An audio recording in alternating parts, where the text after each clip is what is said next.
Day 2 of this chapter has to do with quotients, which means divide, and quotients of monomials. So we're talking about Rule 2 from the previous day. And I want you to think about a quotient as an answer to a division problem, a division, a ratio, a proportion, a fraction. All those are the same thing. I'm not going to write them all down. So just to review from yesterday, whenever that was, rule number 1 says that if I multiply with the same base, a to the m times a to the n, I add the exponents, a to the m plus n. Rule number 2 says that if I divide with the same base, a to the m over a to the n, I can subtract the exponents. That's the same as a to the m minus n. It's also the same as if I have a to the m over a to the n, and if for some reason n is the bigger one, I sometimes express this as 1 over a to the n minus m.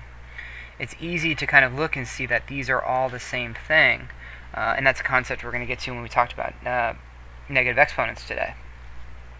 So in other words, we have like 2 to the 7th over 2 to the 2nd is the same as 2 to the 5th, but if I have z squared over z to the 8th, I typically would express that as 1 over z to the 6th, but I could also express that as z to the 2 minus 8, which is z to the negative 6. And these two end up being the same thing. A negative exponent means reciprocal, or multiplicative inverse. It means 1 over. It's so important that there's even a dedicated button on your calculators to talk about negative exponents on many of them. And finally, rule number 3 is the power of powers. A to the m to the nth power is equal to a to the m times n. So some examples of how this is going to look with problems that we're going to be doing. Let's look at example number 1, and we're going to simplify. So I have 3c to the 4th power over 2d to the 2nd power times d to the 5th power over 6c to the 2nd power. This is just a mere canceling game. It's a game that we have done multiple times throughout your career. Everything is everything here is multiply divide. So really what I can think about doing is just extending that fraction bar and thinking about canceling some stuff. Like it can cancel the 3 with the 6 to get 1 and 2. I can look at the c's, and what I kind of do is just write a single fraction bar, and let's just keep track of my constants. I'm going to have a 1 on top and a 4 on the bottom. I've got c to the 4th, d to the 5th, and c squared, d squared. And if I simplify those one more time, my c's cancel and I get c squared. My d's cancel and I get d cubed, and I have a 4 in the denominator. So that's about as simple as that goes.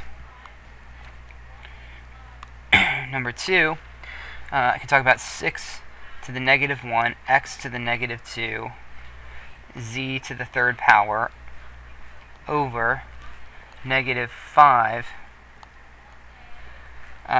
x to the negative 1, z to the negative 2, y to the 0 power.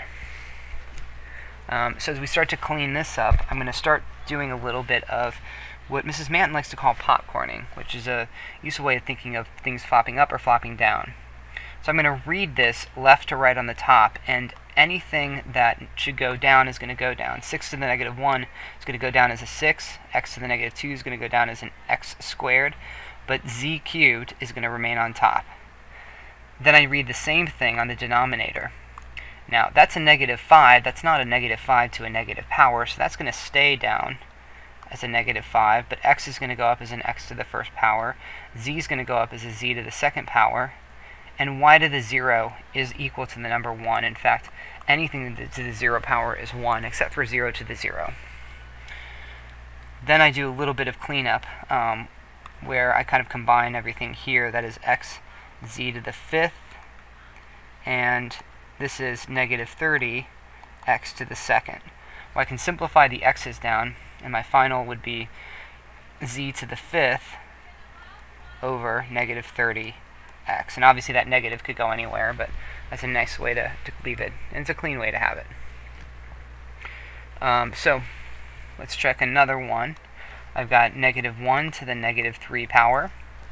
We'll kind of do our same thing. I'm going to put that over 1, and we're just going to say that that is the same thing as, I'm going to go horizontally here so you can see it all on the screen. This is the same thing as 1 over negative 1 to the third power. Then negative 1 to the third power is negative 1, and then this is just negative 1. So that's a way to prove why that is the same thing as negative 1. Let's change colors. Number 4. R to the negative 1 over S to the negative 2 times R to the negative 1 over S squared, all to the negative 1 power. Now, what's helpful is to just kind of look at these a little bit separately. I'm going to look at this part right there and make that become an S squared over R times. And then I can do a bunch of things here. Maybe I'm going to simplify in here and just make this a 1 over RS squared, all to the negative 1. But if this is all to the negative 1, that means the reciprocal of this whole thing. So my next step could be to just say S squared over R times RS squared over 1, having flipped that entire thing. Now I can cancel the r's out, and I just leave behind an S to the 4th power. Number 5, 7x y squared, all to the 2nd power, and xy all to the kth power. Rules don't change even though we have a k as an exponent. I'm going to again do this horizontally, even though you should do it vertically, just because I want to keep it all discrete at the same time. So my power says that this is going to be 49x to the 2nd, y to the 4th, over x to the k, y to the k. And then, if I truly want to simplify, I'm just going to leave it. I don't know if k is bigger or smaller, but we're going to pretend it's smaller. So that's just going to become 49x to the 2 minus k, and y to the 4 minus k.